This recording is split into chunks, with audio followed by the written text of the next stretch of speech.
Shalom. Nah, kita belajar kembali seri Yosua kita ya. Seri yang ke-13.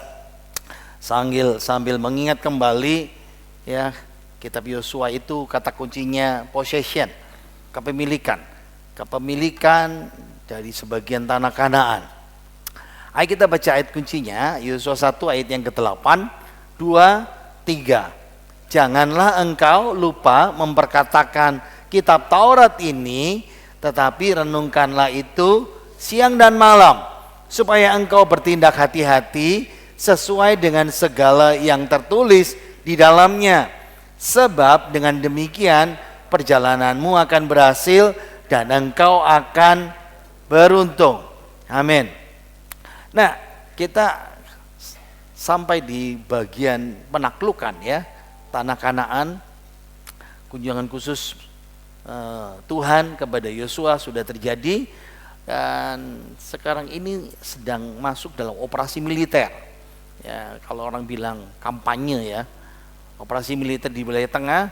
Penaklukan Yeriko sudah, sekarang mulai berikutnya wilayah selatan dan wilayah utara. Kita sudah sampai di Yosua pasal 7.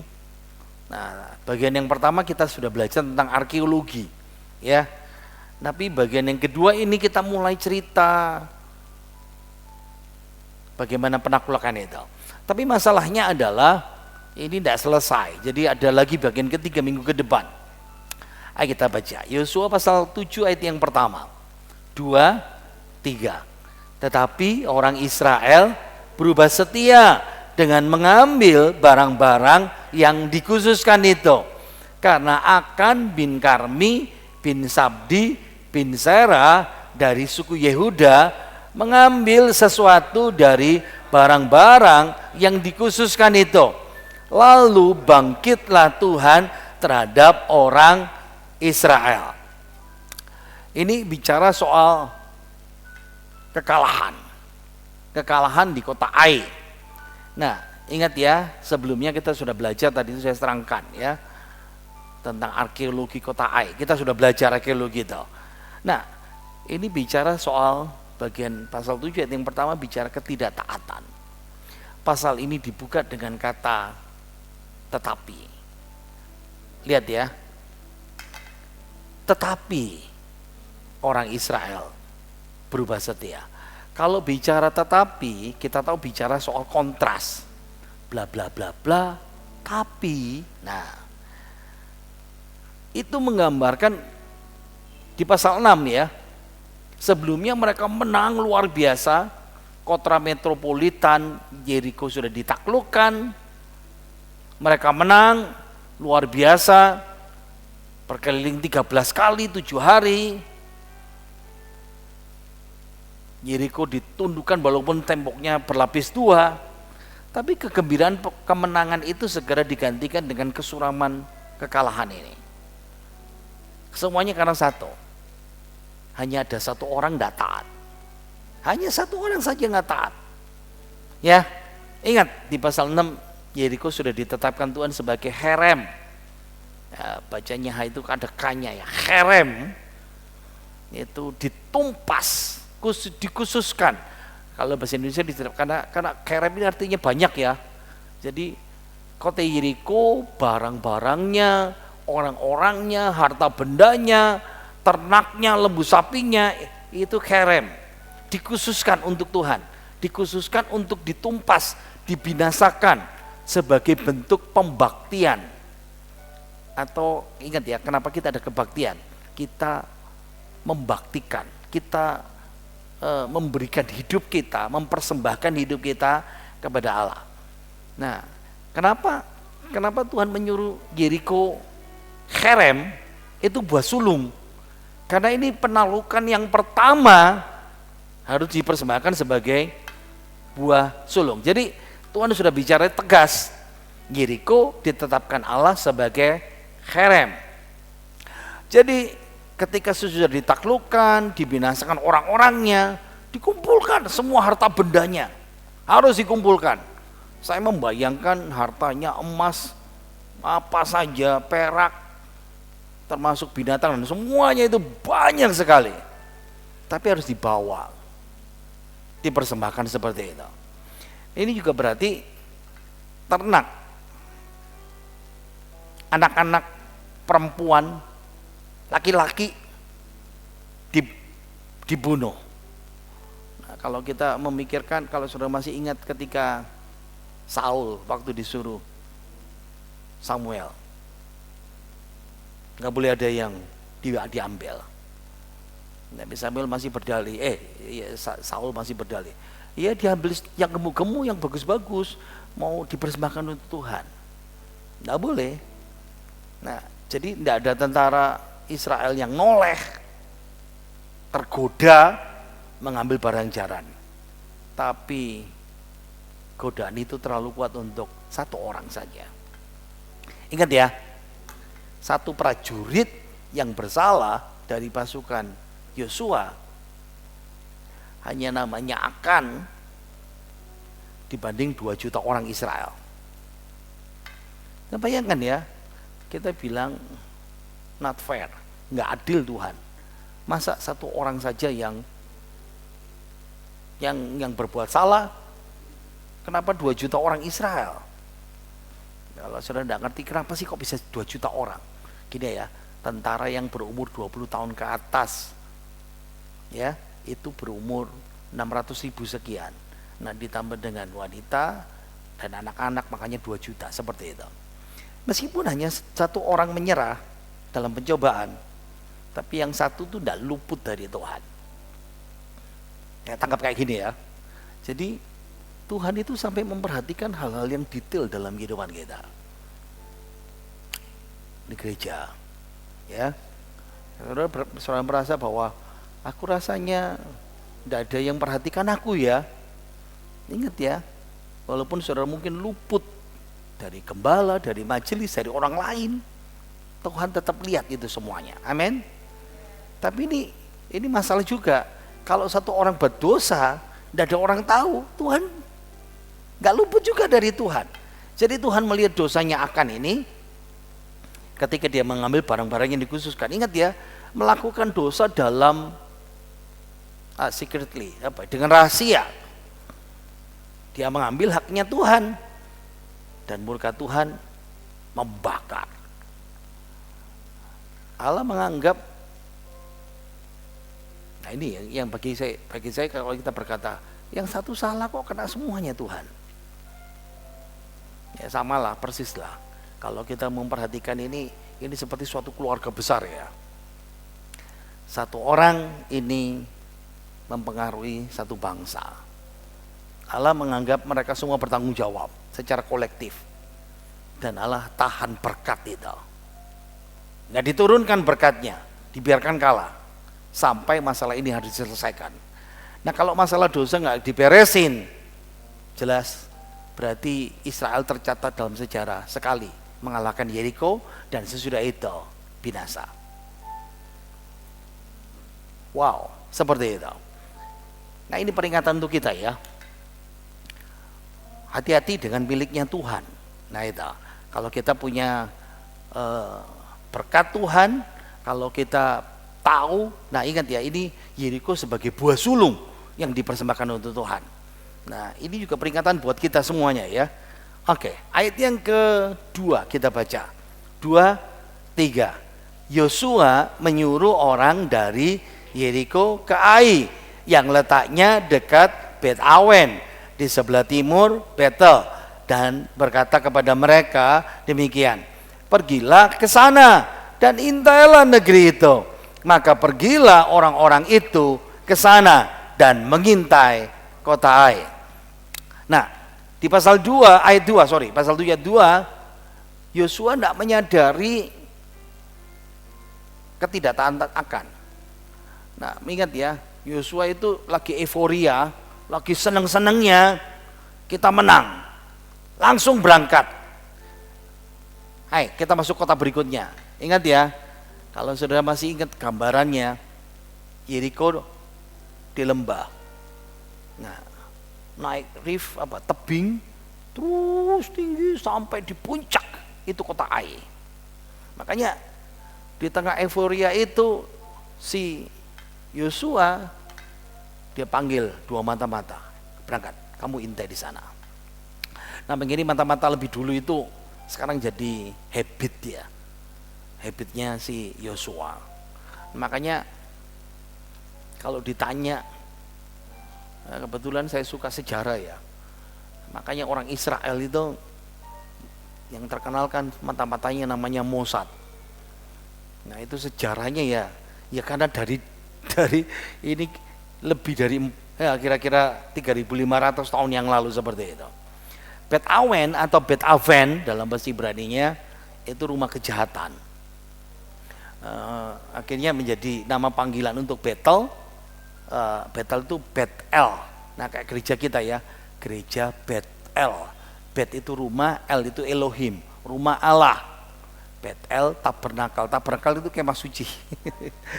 Rumah Allah kemah suci. Nah kayak BT Tabernakel itu seperti itu. Gereja lagi seperti itu. Jadi gereja mungkin begitu saudara ya. Oke. Ayat yang ketiga kita baca 2, 3. Kemudian kembalilah mereka kepada Yosua dan berkata kepadanya, tidak usah seluruh bangsa itu pergi, biarlah hanya kira-kira 2 atau 3.000 orang pergi untuk menggempur air itu. Janganlah kau susahkan seluruh bangsa itu dengan berjalan ke sana, sebab orang-orang di sana sedikit saja. Nah, saya dapat gambar, mosok si Yosua rundingan sama dua mata-matanya dodok seperti itu saudara ya. Karena dapat gambarnya seperti ini, ya sudah saya pasang itu saja. Tidak ada lagi saudara gambarnya ya. Oke, sudah lupakan saja ya. Oke, jadi mata-mata itu balik dengan percaya diri. Ingat ya, saudara sedikit membayangkan, mereka baru saja menang. Ngelihat bandingkan Yeriko sama Ai, ini benteng besar, ini benteng cilik, kecil. Jangan banyak-banyak, 2.000, 3.000 orang berangkat, karena mereka memprediksi dengan salah. Oh kata Ai itu populasinya cuma sedikit, ini benteng kecil.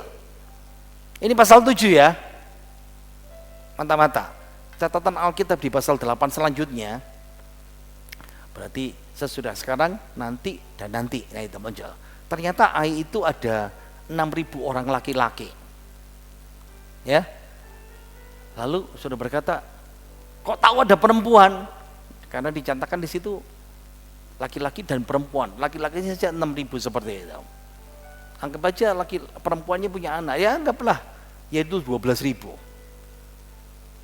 Dan Tuhan di pasal 8 bilang sama Yosua, saya sudah kekalan diberesin ya, bawalah seluruh persis seperti di kasusnya Yeriko. Kesalahan mereka adalah mereka tidak berdoa minta Tuhan pimpin. Kuncinya cuma satu, ngeremehin musuh, ngeremehin Tuhan. Nggak minta tolong sama Tuhan, nggak berdoa. Meskipun Yeriko ini meskipun Ai lebih kecil ya, tapi mesti dipahami dibentengi dengan luar biasa. Tentaranya bercokol luar biasa ya, benteng pertahanannya luar biasa. Israel bersalah dengan meremehkan kekuatan musuh, melebih-lebihkan kekuatan. Lawan Yeriko saja kita bisa menang. Ini 1/10-nya, tidak ada doa, tidak ada bukti ketergantungan pada Tuhan. Ini kesalahan yang mematikan. Makanya penting ya buat kita, apapun juga. Contoh yang paling gampang, saudara kalau pertama kali pasti sembahyangnya setengah mati, ya, pelayanan pertama kali, ya, menghadapi sesuatu pertama kali. Kalau jadi dosen seperti saya, yang paling ngeri itu ngajar pertama, gak ngerti kayak apa caranya ya. Tapi kalau sudah lama-lama terbiasa, kita berpikir, sudah biasa. Itu masalah kita ya. Ini penerapan untuk kita. Orang Kristen sering gak menyadari bahwa musuh kita itu begitu kuat. Lawanmu si iblis. Itu sebabnya banyak orang Kristen menderita. akibat kekalahan rohani ya. Malapetaka yang menimpa, kadang kita terlalu ngeremehin musuh kita. Ingat ya, dan bukan kalau saya baru saja menang, saya pasti menang lagi. Ingat ya, kemenangan kemarin tidak membuat kita kebal. Sekarang ada pencobaan lagi.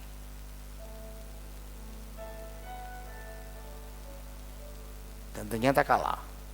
Ingat ya, kemenangan kemarin bukan jaminan otomatis perjuangan berikutnya pasti menang. Ini yang harus kita perhatikan dalam kehidupan kita. Kalau saja kemarin bisa menang lawan yang besar, kalau saja Tuhan kemarin sudah menyertai kita, kalau kita menghadapi hal-hal yang sukar kemarin pasti menang.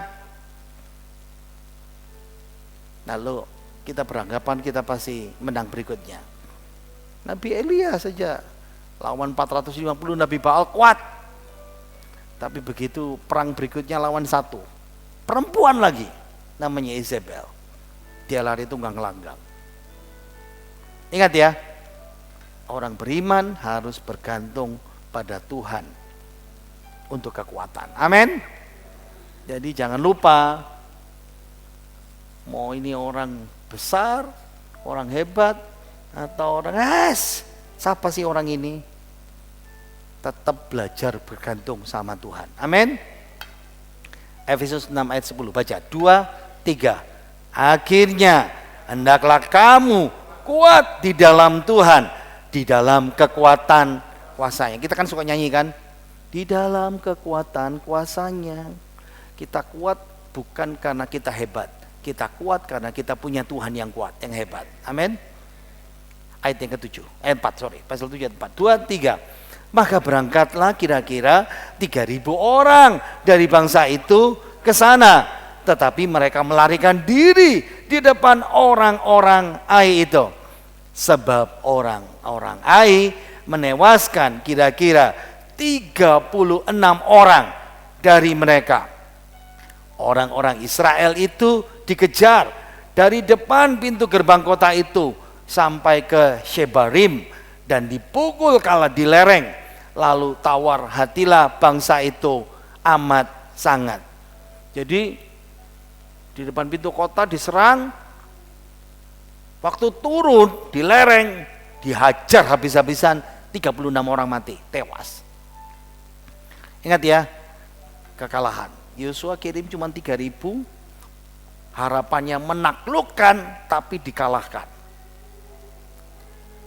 Pasukan Israel bergegas turun dengan tunggang langgang. Dan saudara ngerti ya, kalau jalan datar gampang bisa lari, tapi ini turun lembah curam berbatu, dan itu bukan daerah mereka, daerahnya orang Ai. Puji Tuhan, cuma 36 orang tewas. Memang kalau presentasinya sedikit ya, sisanya saya lihat 2.964 lari, tapi dengan luka-luka dan cedera. Dan ketika laporan itu sudah masuk seluruh camp, 2 juta orang Israel dengar, semuanya langsung patah semangat, hancur, tawar hati. Ingat ya, peristiwa kecil, kekalahan kecil itu mempengaruhi hidup kita. Coba ya, di keluarga kita, di pelayanan kita, kadang-kadang itu sangat-sangat mempengaruhi. Dan ini memang catatan Alkitab ini satu-satunya kalah. Satu saja kalahnya orang Israel selama 7 tahun penaklukan. Tapi hasilnya signifikan, walaupun korbannya cuma sedikit. Kenapa seluruh Israel dipenuhi keraguan sekarang? Lawan kecil saja kita nggak bisa. Gimana puluhan negara harus dikalahkan, puluhan benteng yang harus ditaklukkan. Rasanya Tuhan sudah menarik dukungan dari kita. Mereka tidak tahu kenapa ini harus terjadi. Apa Allah sudah berubah pikiran sama kita? Apa Allah tidak menyertai kita? Pernah mikir itu? Untung, toto buntung. Menang, toto kalah. Itu sangat mempengaruhi sekali. Ayat yang ke-6, 2, 3. Yosua pun mengoyakkan jubahnya dan sujudlah ia dengan mukanya sampai ke tanah di depan tabut Tuhan hingga petang bersama dengan para tua-tua orang Israel sambil menabur debu ke atas kepalanya. Dan berkatalah Yosua, Tuhanku Allah, mengapa engkau menyuruh bangsa ini menyeberangi sungai Yordan supaya kami diserahkan kepada orang Amori untuk dibinasakan? Lebih baik kalau kami putuskan tadinya untuk tinggal di seberang sungai Yordan itu. Oh Tuhan, apakah yang akan kukatakan setelah orang Israel lari membelakangi musuhnya? Apabila hal itu terdengar oleh orang Kanaan dan seluruh penduduk negeri ini, maka mereka akan mengepung kami dan menyelapkan nama kami dari bumi ini. Dan apakah yang akan kau lakukan untuk memulihkan namamu yang besar itu? Sekarang pimpinan teratasnya tercengang dengan kekalahan itu. Wah, kalau sudah pimpinan kena bahaya ini ya.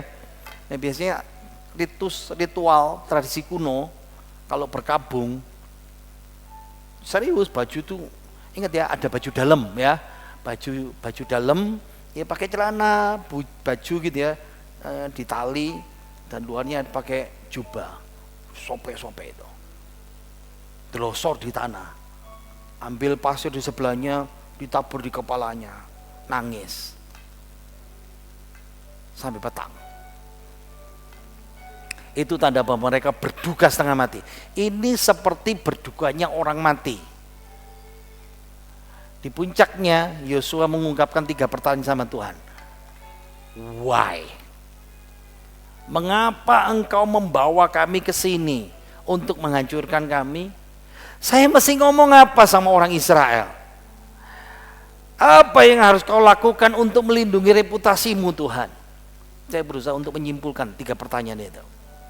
Berarti sekarang Yosua nyalain Tuhan. Ingat tak? Khotbah minggu pertama menghadapi pencobaan, kita selalu tergoda berkata, why? Kenapa Tuhan? Yosua tidak mempertimbangkan bahwa mesti ada penyebabnya. Tuhan mengizinkan kekalahan itu terjadi.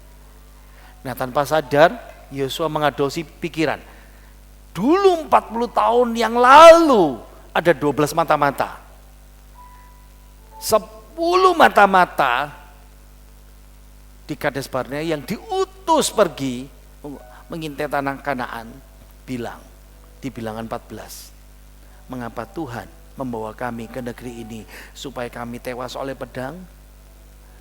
Tapi Yosua dan Kaleb, 2 mata-mata, memprotes keras. 2 mata-mata itu, Allah kita lebih besar, kita bisa mengalahkan mereka. Sekarang Yosua menjilat ludahnya sendiri. Dia ngomong, dulu protes, imannya kuat, sekarang dia jilat lidahnya sendiri. Jangan teman-teman, jemaat Tuhan, kebiasaan panggil teman-teman, saudara. Kita terbiasa seperti itu. Kalau iman kita lagi kuat, saya jadi emosi khotbahnya, saudara. Kalau iman kita lagi kuat, wah,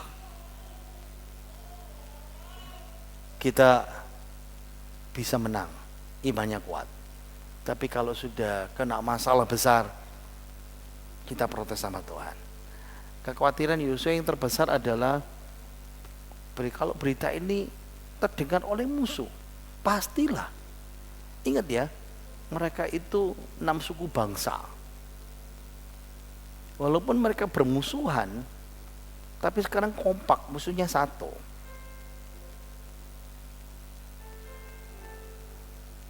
Musuh pasti tidak punya rasa hormat. Baru menang sekali saja sombong, sekarang lawan Ai saja kalah. Bayangan si Yosua, konsekuensinya nama Israel akan musnah. Tidak, mereka dihancurkan, tidak pernah bangkit lagi. Ayat 10, 11, 2, 3. Lalu berfirmanlah Tuhan kepada Yosua, bangunlah, mengapa engkau sujud demikian? Orang Israel telah berbuat dosa. Mereka melanggar perjanjianku yang kuperintahkan kepada mereka. Mereka mengambil sesuatu dari barang-barang yang dikhususkan itu. Mereka mencurinya, mereka menyembunyikannya, dan mereka menaruhnya di antara barang-barangnya. Jadi Tuhan kasih arahan sekarang. Balasannya Tuhan kepada Yosua. Saya pakai versi bahasa Indonesia tadi. Bangun, tidak ada gunanya engkau sujud seperti itu.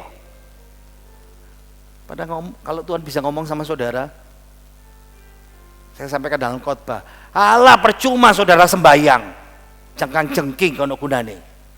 Mangkel enggak saudara? Pasti marah. Tuhan jelaskan, Yosua, kamu kalah karena ini sebabnya. Apa? Ada orang yang enggak betul. Kamu harus atasi itu dulu. Dan Yosua paham. Yosua harus paham bahwa penyebab bencana itu bukan karena Tuhan, tapi Israel yang berdosa. Dakwaan Tuhan, ini kan pengadilan Tuhan. Tuhan marah menggunakan apa ya? Kalau kata kerjanya dalam bahasa Ibraninya, akumulasinya dari umum ke khusus. Allah mendakwa orang Israel sudah berdosa, melanggar perjanjiannya. Kalau kamu mau memiliki tanah perjanjian ini, kamu harus taat. Baru saja syarat yang pertama yang dikhususkan untuk Tuhan, buah sulung itu, haherem, harus dipersembahkan, tidak boleh diambil untuk diri sendiri. Nah sekali lagi ya, yang sama persis, peringatan untuk kita saudara, hati-hati dengan miliknya Tuhan seperti itu. Saya baca ilustrasi ya, John Maxwell, dia cerita seperti ini. Dia bercerita tentang anaknya yang berumur 14 tahun. Begitu dia bekerja, dapat duit, datang sama mamanya dan berkata, "Mah, ini kan duitku, aku enggak ngasih sama Tuhan ya." John Maxwell dia berkata begini, "Kamu dulu kan enggak punya duit toh? Kamu nggak masalah kan masalah itu sama Tuhan. Kamu sekarang dikasih Tuhan baru sedikit, kamu bermasalah sama uangmu sama Tuhan." Nah, kadang-kadang kita kan seperti itu ya. Ayat 12 kita baca, 2, 3. Sebab itu orang Israel tidak dapat bertahan menghadapi musuhnya. Mereka membelakangi musuhnya. Sebab mereka itu pun dikhususkan untuk ditumpas. Aku tidak akan menyertai kamu lagi jika barang-barang yang dikhususkan itu tidak kamu punahkan dari tengah-tengahmu. Jadi arahan Tuhan itu jelas. Setelah Yeriko jatuh, Tuhan bilang pasal 6 ayat 27, Tuhan menyertai Yosua. Tapi sekarang aku tidak akan menyertai kamu lagi. Wah, itu berat saudara. Ya, aku tidak akan menyertai kamu lagi. Kalau dosa ini tidak diberesin, kalau herem yang dikhususkan untuk bagiku tidak dihancurin, habiskan. Ayat sampai 15 ya. 2, 3. Bangunlah, kuduskanlah bangsa itu dan katakanlah, kuduskanlah dirimu untuk esok hari, sebab dengan firman Allah Israel, hai orang Israel, ada barang-barang yang dikhususkan di tengah-tengahmu. Kamu tidak akan dapat bertahan menghadapi musuhmu sebelum barang-barang yang dikhususkan itu kamu jauhkan dari tengah-tengah kamu. Besok pagi kamu harus tampil ke muka suku demi suku, dan suku yang ditunjuk oleh Tuhan harus tampil ke muka kaum demi kaum, dan kaum yang ditunjuk oleh Tuhan harus tampil ke muka keluarga demi keluarga, dan keluarga yang ditunjuk oleh Tuhan harus tampil ke muka seorang demi seorang. Dan siapa yang didapati menyimpan barang-barang yang dikhususkan itu akan dibakar dengan api, ia dan segala sesuatu yang ada padanya, sebab ia telah melanggar perjanjian Tuhan dan berbuat noda di antara orang Israel. Jadi arahan Tuhan jelas ya.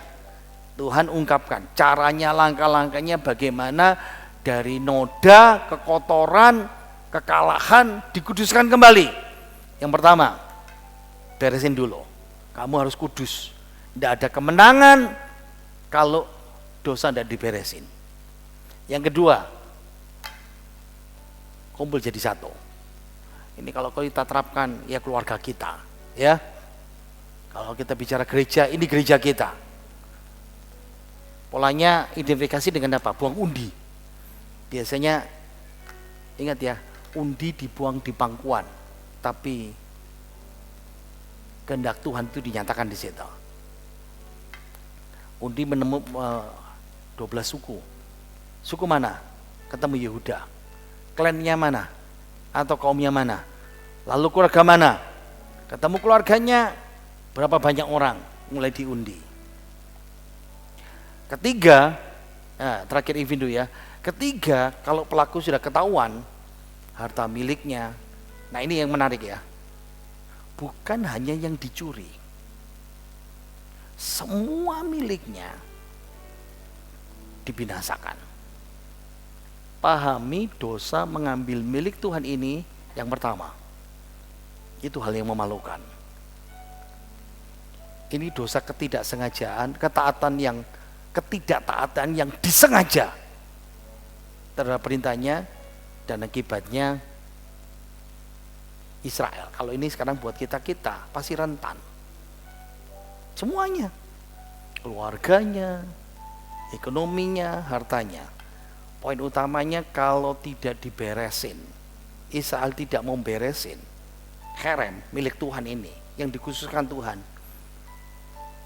ujung-ujungnya seluruh Israel dihancurkan Tuhan. Nah, ini kesimpulan Yosua pasal 7. Nanti kita ulangi lagi minggu depan. Ya. Masalahnya satu, dosa Akan. Tidak ada yang tahu. Tidak ada yang tahu. Hanya Akan saja yang tahu. Tapi di tengah-tengah itu mereka bikin operasi militer Kanaan yang di tengah. Akan berdosa, menginginin, dia curi, berangkat perang, mereka kalah. Walaupun Ai lebih kecil. Tapi minggu depan kita belajar dosa itu diberesin, baru mereka bisa menang. Bisa tangkap ini firman Tuhan ini dalam kehidupan kita. Ini suatu penerapan yang terakhir buat kita. Saya membaca suatu cerita yang ada di antara orang Israel di masa perjanjian lama. Orang Israel kan tinggal di Timur Tengah ya, di masa perjanjian lama. Nah, kadang-kadang anggap aja ini bait Allah lah. Nah, kan di tempat parkir itu tempat orang Israel datang dan mempersembahkan persembahan kepada Tuhan. Ya, persembahan persepuluhan mereka, persembahan khusus mereka, persembahan nasar mereka. Nah, dan ingat ya, mesbahnya kan di luar, tidak di dalam.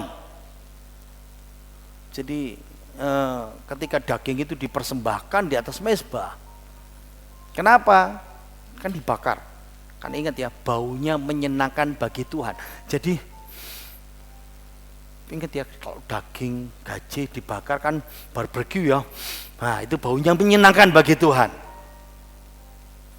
Nah, karena di luar, kadang-kadang tiba-tiba elang itu nyambar.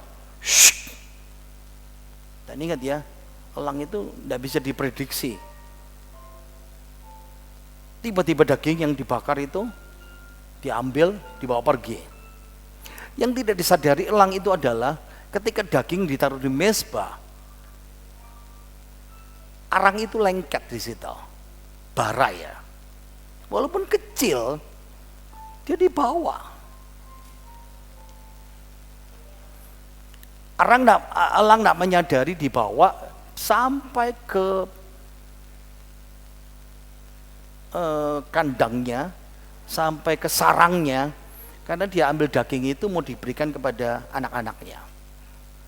Dia taruh dan bara api yang terbawa itu tanpa menyadari, tanpa disadari, membakar habis sarangnya yang kering. Anaknya juga binasa. Ketika dia memadamkan dengan kakinya, kakinya juga terluka. Sadari bahwa dalam kehidupan kita mencuri hak milik Allah seperti akan, seperti elang, seperti yang kita lakukan, kadang-kadang membuat hidup kita harus jatuh bangun. Kita berpikir kita akan jadi untung, tapi yang terjadi adalah kerugian yang besar. Itu yang terjadi sama Israel, sama hidup kita, sama akan, sama lelang itu.